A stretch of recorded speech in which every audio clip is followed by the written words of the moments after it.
안녕하세요. 원미연입니다. 의학의 발달로 평균 수명이 늘고 100세 시대를 이야기하고 있는 요즘. 화두는 노년층의 건강하고 행복한 노후 생활이 아닐까 싶습니다. 특히나 발기부전의 경우 나이가 들어갈수록 심각하다고 느끼더라도 적극적으로 대처하기가 쉽지는 않은데요. 그렇다 보니 잘못된 민간요법이나 검증되지 않은 치료법 등으로 몸과 마음이 상하는 경우도 많다고 합니다. 무엇보다 자신의 상태를 정확히 알고 치료하는 것만이 정답일 텐데요. 오늘 이 시간 숨기고 고민만 했던 남성들의 질환, 발기부전 치료에 대해서 실제 사례를 통해 직접적으로 해결해 볼까 합니다. 비뇨기과 전문의 박성훈 원장님 모셨습니다. 안녕하세요, 원장님. 안녕하십니까? 네, 반갑습니다. 반갑습니다.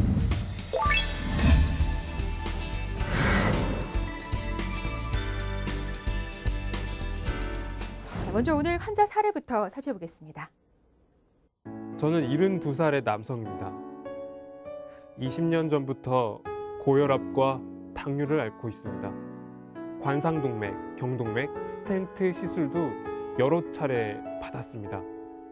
발기부전 증상은 10년 전부터 있었는데요. 약물과 주사치료 모두 부작용이 심해서 엄두가 나지 않습니다. 수술 치료를 통해서 자신감을 회복하고 싶은데 지병 때문에 합병증이 또 걱정됩니다. 치료가 가능할까요? 네, 이 사례를 보니까 일단 나이도 많으신데다가 지병이 있으세요. 고혈압과 당뇨병을 오래 앓으셨고 또 스텐트 시술 이력도 있으신데 이런 경우 좀 치료가 힘들겠다라는 생각이 드는데 어떤가요, 원장님? 당뇨랑 고혈압을 이분이 한 20년 앓으셨는데요. 굉장히 조절을 열심히 하신 분이세요. 그래서 뭐 약이랑 뭐 복용을 하시지만 네. 거의 정상 수치로 계속 유지를 그래요? 하셨었는데 네.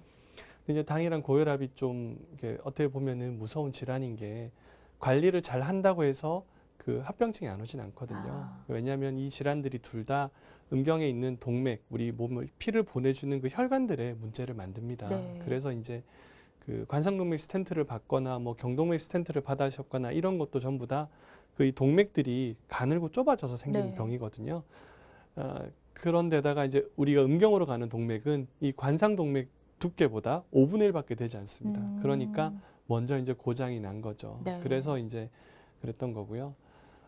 그러다 보니까 전신의 이제 혈관들이 사실은 좋지 않으시죠. 여기저기 혈관들이 고장 나 있으니까 그러다 보니 먹는 약 같은 걸 드시거나 뭐 주사제를 쓰시거나 이런 약에 대한 반응이 좋지도 않으시고 부작용도 되게 심하세요. 그래서 이제 그런 상태에 있는 분이셨습니다. 네, 그러니까 고령에다가 지병까지 있는 탓에 약물이나 수술 치료에 대한 부담도 클 수밖에 없고요. 네. 근데 이런 경우는 발기부전을 치료할 수 없을 거라 생각하고 사실 질에 포기하시는 분들도 많을 것 같거든요. 그쵸. 예, 예. 이 환자의 경우는 어땠나요? 그래서 이분 같은 경우에는 사실 약이나 이런 게 듣지 않으니까 수술을 받으셔야 되는데 환자분들이 잘 아세요. 뭐 그 내가 심장이 안 좋고 오랫동안 뭐 그렇다 보니까 네네. 전신 마취를 굉장히 부담스러워하세요. 그쵸. 뭐 우리가 전신 마취가 위험하다는 건 아닙니다. 그러나 그 위험하지 않다고 해서 문제가 없는 건 아니거든요. 네네. 그래서 이분 같은 경우에도 본인이 전신 마취 받는 거를 극도로 꺼려하셨어요. 네. 뭐 사실 좋으려고 받는 수술을 받았다가 더 위험하게 문제가 또, 생기면 네. 어떡하나 그러셨는데 저희가 사실 그렇기 때문에 저는 거의 대부분의 처음 하는 팽창 임플란트 수술들은 국소 마취로 진행을 합니다. 국소 마취라는 것이 우리가 포경 수술할 때처럼 그 부분만 부위 마취만 하는 건데요. 그렇게 했을 때는 사실 심장이나 이런 저게 국소 마취 때 쓰는 약물들이 극히 안전한 약물들이에요. 그렇기 때문에 뭐 부작용이 전혀 없다는 건 아니겠지만은 특별히 그렇게 뭐 위험하거나 그런 약들이 아닙니다. 그래서 제가 뭐 지난 3년간 거의 뭐 3, 4년간 이제 수술했던 케이스 수가 미국을 제외하고 전 세계에서 제일 많습니다. 그리고 한 해 뭐 지지난달에는 제가 수술한 건수가 전 세계 제일 많고요. 근데 그런 많은 수술을 하면서도 마취로 인한 합병증은 단 한 건도 없었습니다. 그리고 앞으로도 없을 거고 이치가 그렇거든요. 그렇기 때문에 이 환자분도 이제 국소 마취로 수술을 받으실 수 있도록 제가 이제 설명을 드렸었죠. 그래서 팽창 임플란트가 이런 분들에게는 가장 적절한 치료입니다. 어떻게 보면은 약물들보다도 합병증이 적을 수가 있거든요. 그러니까 고령의 나이에도 부담 없이 받을 수 있는 그런 수술이다 생각하면 될까요? 그렇죠. 이제 왜냐하면 원래 그런 분들 위해서 받으시라고 개발된 수술이니까 거기다가 수술 자체가 개발된 것도 그렇고 거기에 국소 마취가 더해지니까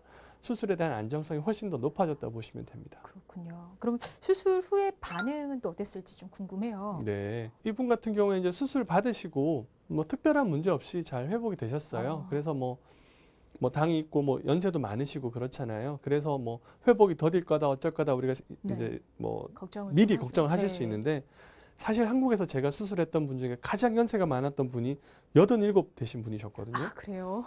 미국에서 저희 선생님이랑 같이 뵀던 분은 92살 되신 분이셨어요. 그래서 사실 뭐 우리가 그 시간적인 의미에서 나이하고 신체적 나이하고 좀 다른 것 같긴 네네, 해요. 맞아요.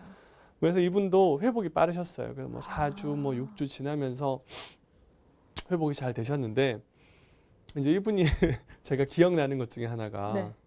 6주차 때 이제 펌프 혼자서 이제 저희가 교육시켜 드리니까 펌프 해보시고는 이제 되잖아요. 이게 되네 하시면서 활짝 웃으시면서 좋아하시는데 네. 이게 마치 뭘 보는 것 같았냐면은 왜 우리 아이들이 자전거 왜 처음에 혼자 타잖아요. 그때 좋아하는 것처럼 그쵸, 그런 성취감과 만족감 그죠? 되게 좋아하시더라고요. 이제 이게 이제 돌아왔다. 그래서 이분 같은 경우에 이제 나중에 얘기를 해주시더라고요. 6개월 뭐 1년 지나면서 2년 차 때 한번 내원해 주셨어요. 2년 차 때 내원하셔가지고 어르신 좋으셨어요? 그랬더니 어우 좋았어. 난 굉장히 좋았어. 그러시더라고요. 많이 써보셨어요? 그랬더니 2번 썼지. 그래요? 2번 쓰셨대요. 그래서 아니 어르신 이 좋은 수술을 그러게요. 받고 2번 쓰셨는데 어떻게 좋으시다는 거예요. 그랬더니 웃으시면서 아유 우리 원장 선생님이 아직까지 젊으셔서 잘 모르나 본데 이거 꼭 그러려고 받는 거 아니야. 그렇게 얘기하시더라고요. 그래서 제가 여전히도 제가 좀 둔해가지고 이해를 잘 못하니까 이봐 원장 선생 하면서 얘기하시는데 본인이 연세가 많으시잖아요. 네. 거기다 지병도 오래되셨잖아요. 그러니까 거기다가 그것도 안 되잖아요. 네. 그러니까 내가 나를 건강하지 않다고 생각하는 게 얼마만큼 힘든 일인지 우리가 알아야 된다 얘기하시더라고요.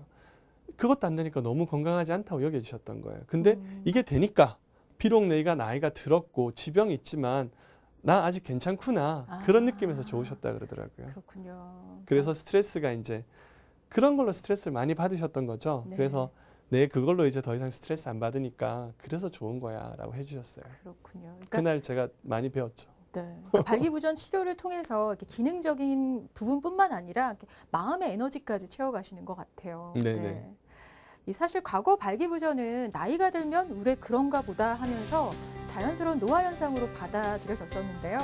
하지만 건강 100세 시대의 화두는 행복하고 또 활기찬 노년 생활인 만큼 발기부전을 노화 현상으로 여기고 방치하기보다는 더 적극적으로 대처하시면 좋을 것 같습니다. 원장님 말씀처럼 인생이 이렇게 활기차게 달라질 수 있으니까요. 자, 원장님 오늘도 좋은 말씀 고맙습니다. 감사합니다.